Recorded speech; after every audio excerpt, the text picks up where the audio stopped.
big, and I mean big games in the Pac 12 as well as the SEC this weekend that may have some college football playoff implications. And we're only here in week 6 of the college football season. But we've got 3 games to break down for you, and we've got 3 best bets to deliver. And we're going to do that with 3 of the best here at wagertalk.com. We're going to start with the pen, Mr. Ralph Michaels. And we're going to start in the Pac 12, Ralph, out west, because this is a big one between UCLA and Washington State. So tell me, how are you looking to break this game down for us?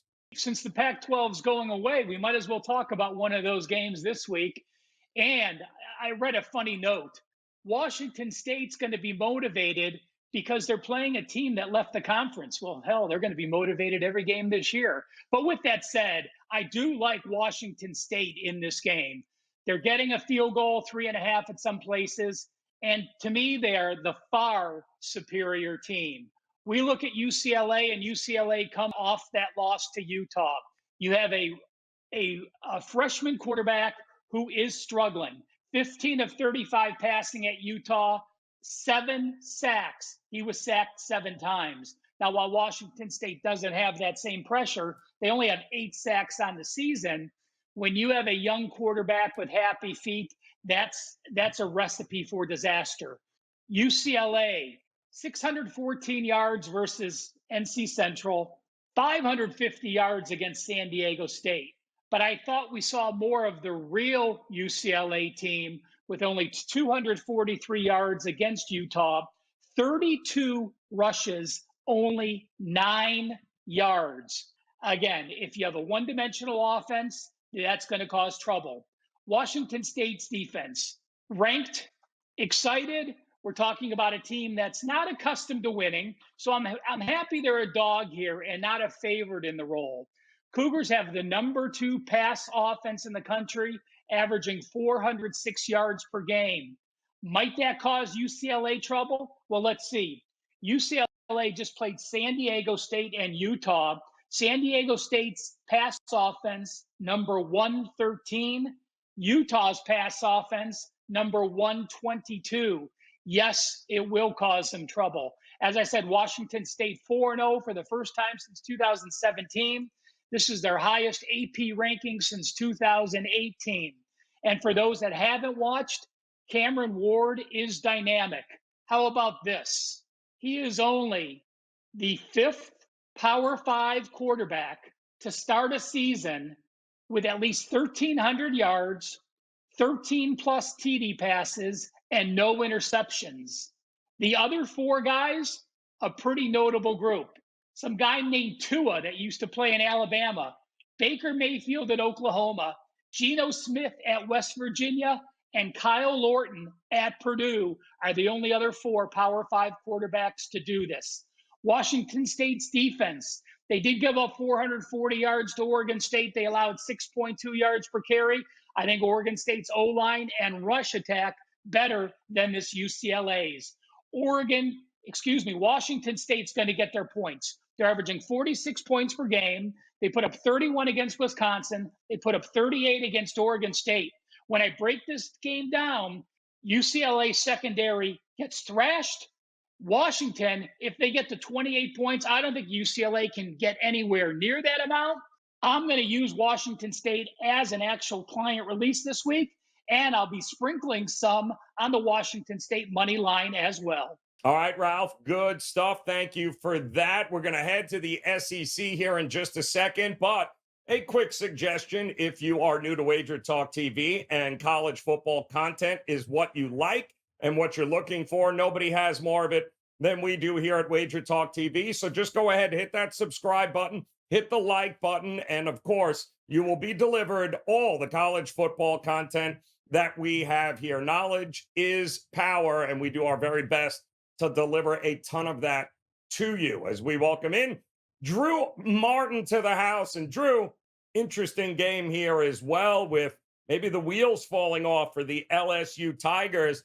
They need to get back on the wagon here, the winning streak, and they're going to have to do it on the road against Missouri here. Who do you like in this matchup? Go Tigers, LSU Tigers, -6 here, 64 being the total. Looking at the Wager Talk Live odds screen as we're recording this on Wednesday. Guys, want to break down both the side and total. First off, sidewise, Missouri off to the hot start. You look at the standings, 5-0 out the gate. Their quarterback Cook, he has 11 touchdowns, no interceptions. That's his ratio. That's nothing to scoff at, and they've rushed for 340 or more yards in each of their last 3 games. So it's kind of like some eye-opening stats here towards the Missouri side, particularly on the offensive side. But I want to break it down in terms of strength of schedule, which in this point of the college football season, as we're approaching midway here, that becomes more of a part of my handicap where I've had success kind of in years past at this point in the season. And when you compare these two schedules, kind of strength of opponent, this is a pretty wide gap. We get Missouri facing Memphis, Vanderbilt, South Dakota, Middle Tennessee State. They did play Kansas State in a tight one. That's really the only game where you can get kind of close to like competition that they're going to see on Saturday. And when you compare that to the LSU side of things, this is one of, if not the most difficult schedules in all of college football to this point. Remember, they played Florida State right out the gate. They've played Arkansas, Ole Miss, Mississippi State, 3 straight SEC West teams. Now they're going on the East side. I kind of like LSU here sidewise, guys. They got Jalen Daniels throwing 8 touchdown passes in the last 2 games. He took that big hit, but still came back in a tight one against Lane Kiffin and Hottie Toddy there, the Rebels for Ole Miss. And also, totals wise, LSU is 5-0 to the over. And shout out to Jeff Michaels, wagertalk.com. He puts out a pretty cool like streaks thing in college football where he goes over teams, both against the spread and totals wise. And he pointed this out, 5-0 to the over. And I would say the biggest over team year to date, because yes, all 5 games have gone to the over, but by an average of 16 points per game. So the odds makers haven't really, got honed in on what LSU's doing offensively, and maybe even more so what they're not doing defensive. That scares me a little bit if you're looking to lay the points with LSU. But guys, I think Missouri's going to be able to move the ball. I think LSU is going to be scoring touchdowns here. And 64 and a half, mid 60s in college football. Hey, I don't think it's high enough, guys. I think these two teams go back and forth. If you need something on the side, I've heard a lot of people liking Missouri. I'm probably going to be on the other side if I get there. I haven't yet. But more so, guys, look at this total, 64. Let's get up and over. I think LSU maybe gets this one, 41-37, back and forth game, goes all the way to the end. Last person with the ball wins. So 64 as the total, guys, getting us started on Saturday. Let's get up and over in the Battle of Tigers. Go Tigers, LSU and Missouri. All right, Drew, appreciate that as always. As Mr. Rob Vino steps in. And Rob, we're going to keep it in the SEC with you for a big game breakdown. And both of these teams got a interesting history together. Jimbo over at Texas A&M, and of course Saban at Alabama. Something's got to give here. How are you approaching this game? Big game in the SEC West, obviously. It looked like Alabama got things together a little bit last week in their win over Mississippi State, and A&M as well in their win over Arkansas, overcoming what was somewhat of a mediocre first half. This game opened Alabama 3.5 with 50 as the total. Currently sits at Alabama -2, a little bit of A&M money here, and 47 for the total. So we've seen a 3-point drop in this total. And I'm going to tail the under money here despite the 3-point drop. Obviously, those who got the opener of 50 and then 49.5 all the way through 47.5, they got the best of it, and they own some real key numbers in this contest. But I still see room for an under here in a game where the defenses appear to be the best units on the field, have favorable matchups against these offenses, especially against the QBs in this game, Jalen Milroe and Max Johnson on each side. Last week, each offense faced a defense that they really should have been able to take extreme advantage of in Arkansas and Mississippi State, and neither did that. Let's take a look at some numbers here. Alabama against Mississippi State last week, Alabama scores 40 points, but 20 of those 40 were scored on an interception return for TD and 3 scoring drives that amounted in 1 touchdown and 2 field goals and 53 yards of total offense. Those 3 scoring drives that Alabama went on to accumulate 13 points and only 53 yards, they all started inside the Mississippi State 35-yard line. They were all set up by special teams and defense. Actually, they were all set up by defense because one was a turnover on downs.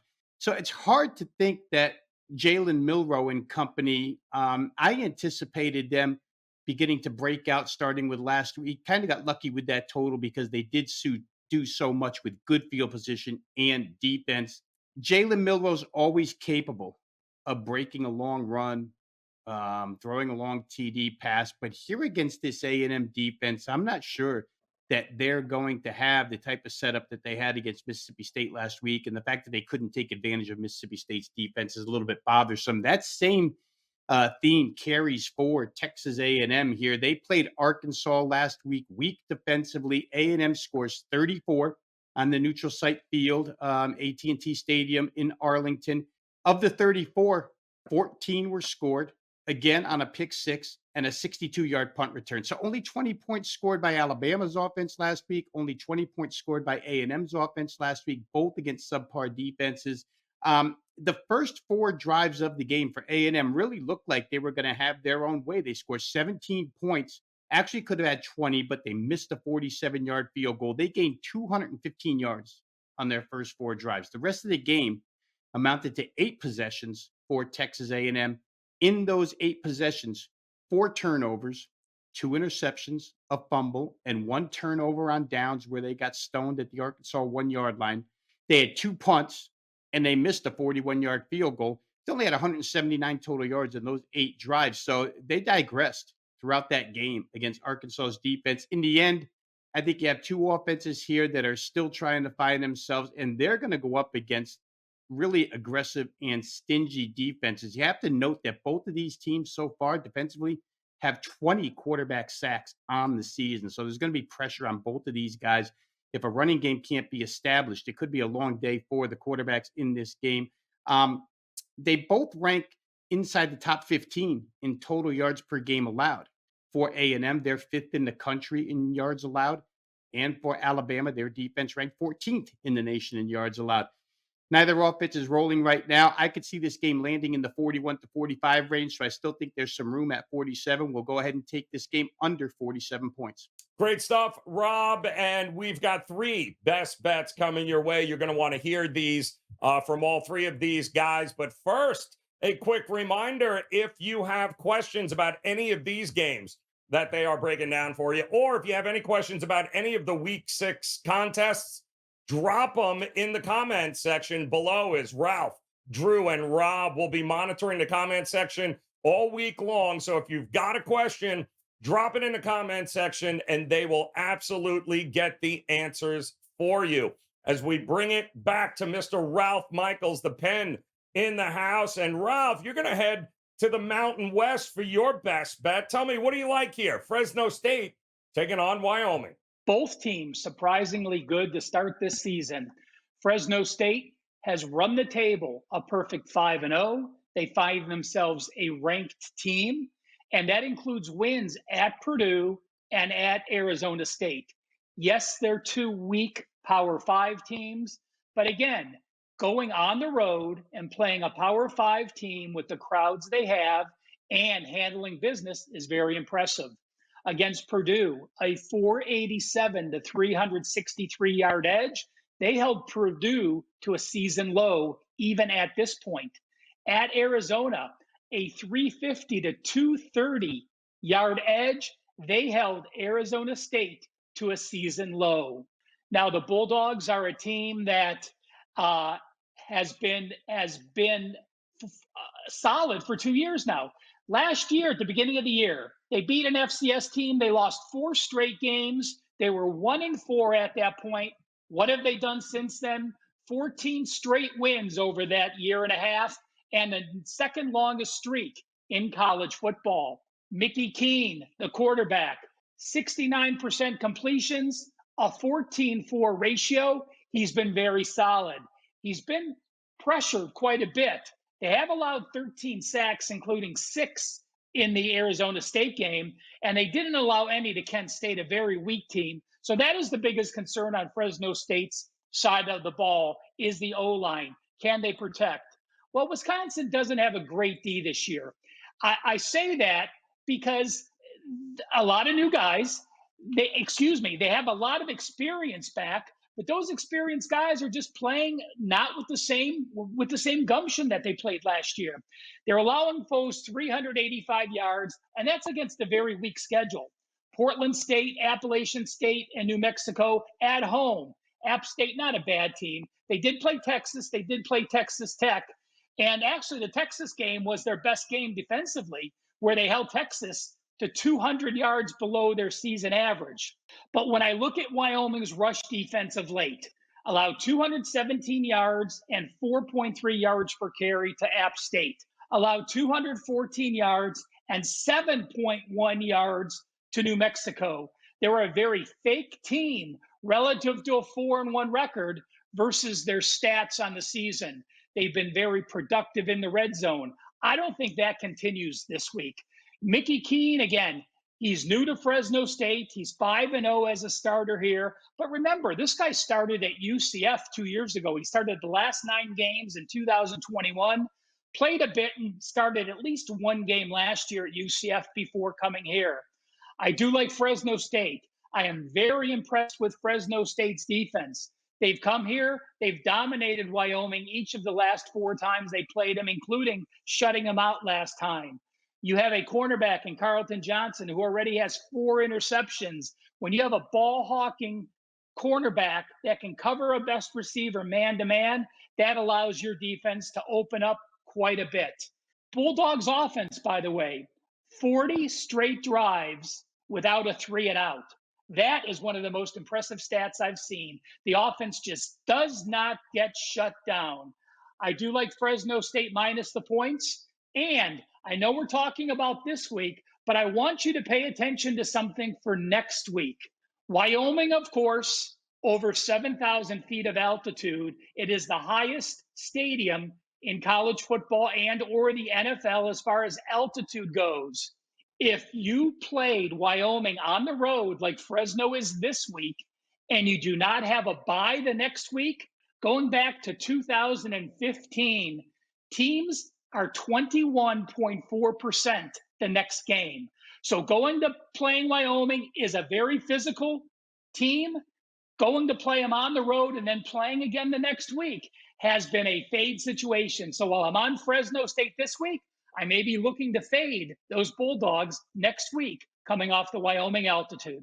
All right, great, Ralph. Appreciate that. And just a quick reminder, go ahead, hit that like button, a thumbs up if you enjoyed this content. We've got so much more of it here as the college football season continues. And Drew, how about it, my man, Mr. SEC, Kentucky, taking on Georgia. It's been all Georgia over the last, well, in recent memory anyway. What do you think? Does Kentucky have a shot? You're looking at the Bulldogs. Who you got in this one? Actually, it could be the de facto SEC East championship game as we get the 5-0 Kentucky Wildcats up against the 2-time defending national champion Georgia Bulldogs. We're seeing Georgia. They were laying 15 at the open. It's down to 14.5. Give me the underdog. I think the Kentucky Wildcats here, plus more than 2 touchdowns, is the side for a couple reasons, guys.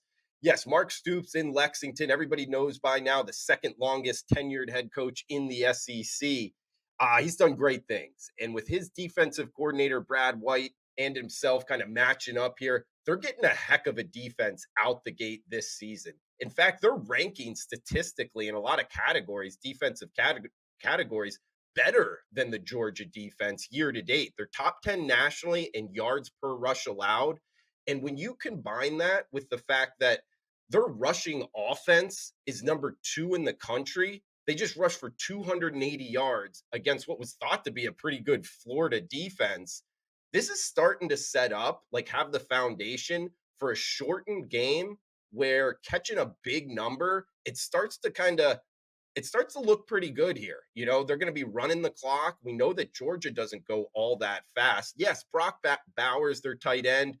By the way, guys, how high is he going to go in the NFL draft? It's going to be a tough cover for the Kentucky defense, but this is the best defense that Georgia's faced year to date. And asking them to cover, a big number here, I think it's a big ask. I mean, Ray Davis, the feature running back for Kentucky, man, he has been good out the gate. The transfer for Vanderbilt, I think he's going to be able to rush for a good amount of yards here. He went for 280 yards last week, like I said. And look, Georgia, one of the more talented teams in the country. I don't think they're as good as their last 2 years. I mean, obviously the switch at the quarterback position was a question mark coming into this season.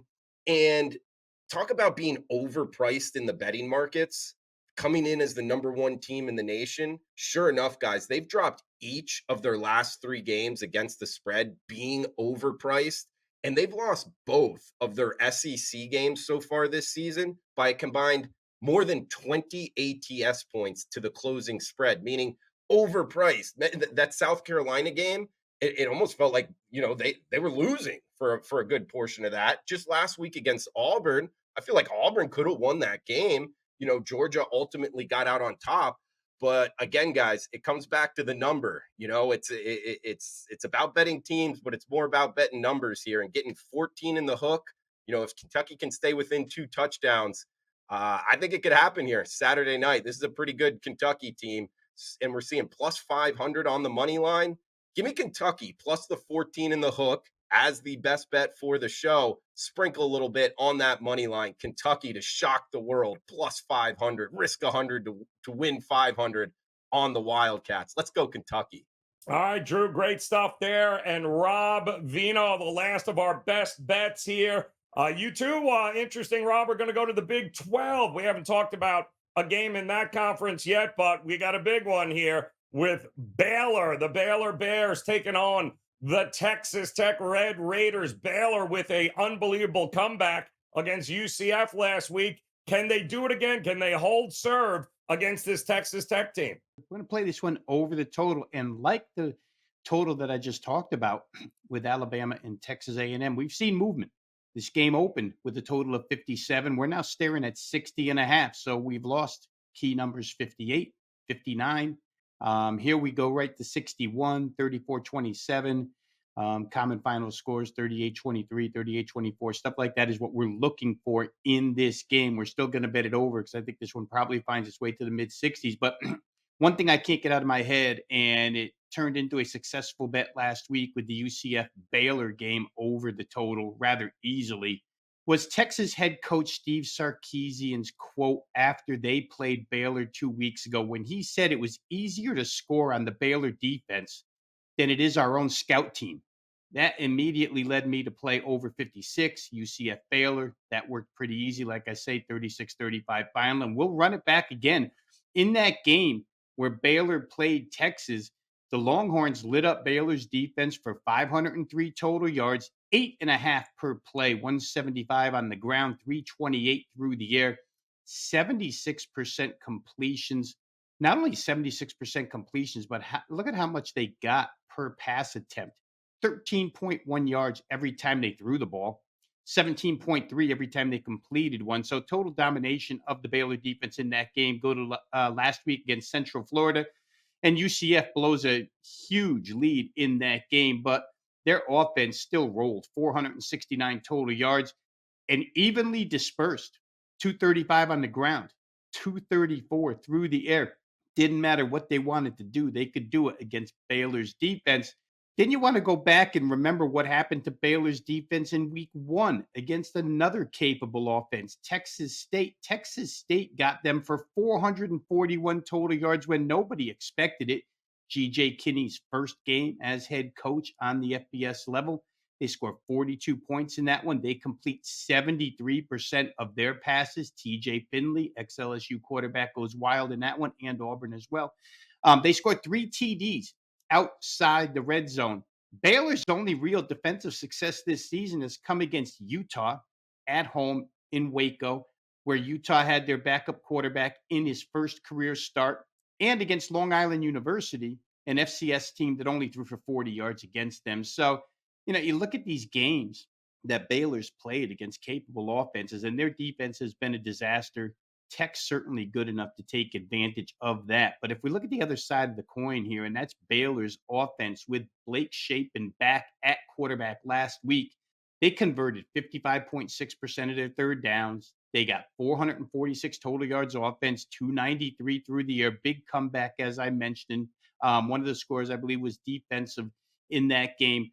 But in his 2 games as the starting QB and playing the games for Baylor, they've scored 41 and 36 points. So very, very strong offense when Shapen's running it.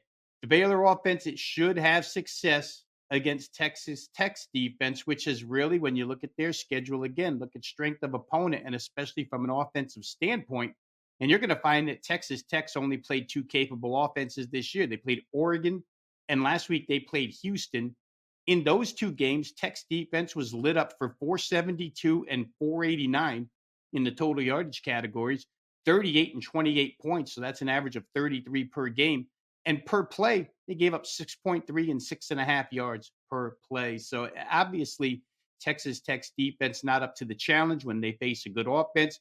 The games where they were up to the challenge, if you want to say they were up to the challenge, Wyoming, Tarleton State, FCS team, and West Virginia, without their number 1 quarterback, Garrett Green, who's actually the heart and soul of that team's offense. So again, it looks to me like there's favorable matchups for each offense against these defenses in this game. For Texas Tech, it's been a little bit different. It's been a lot dependent upon their running game here. Taj Brooks, their top running back, 6.2 per carry. Tech on the ground, and for a team that couldn't run for years, 177.4 yards rushing per game, 227 through the air. So again, pretty evenly dispersed, but they're leaning on the run.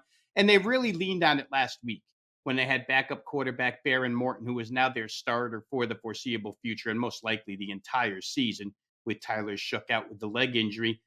They took it easy on Morton.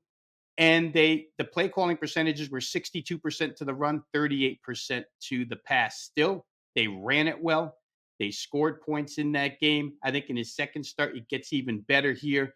And then the last thing I think you have to figure for in this contest is the tempo that these teams are playing at. It's been fast for both sides. Texas Tech, number 2 in the nation in plays per second, getting a snap off every 20.8 seconds in their games against FBS opponents. In the 2 games where Blake Shapen has played for Baylor, they've ran 76 and 77 total plays. They rank 14th in the nation in plays per game. So I think you're going to get plenty of tempo, plenty of snaps, plenty of possessions, plenty of opportunities to score points here. I think this one, again, probably lands somewhere in the mid-60s. 3 of Texas Tech's 5 games already have gone 68 or better. And for Baylor, again, keep mentioning the 2 that Shapen played, but it's relevant here because he's the starting quarterback once again. And the 2 he's played against Texas State and last week against UCF, 73 and 71 points were where the totals landed. So we're going to take this one up and over 60.5 again. I think you probably find your way to mid-60s in this game or better. All right, Rob, great stuff. All 3 of you guys, we certainly appreciate it. 3 big game breakdowns, 3 best bets, and we're not done just yet. If you want to know what the rest of the top 25 matchups have in common, if you're looking for more best bets from our guys, click on that video on your screen right now, and you'll be taken to all of the college football content for week 6 in the college football season, and make plans to come back and join us again tomorrow for another edition of the College Football Kickoff Show. Good luck.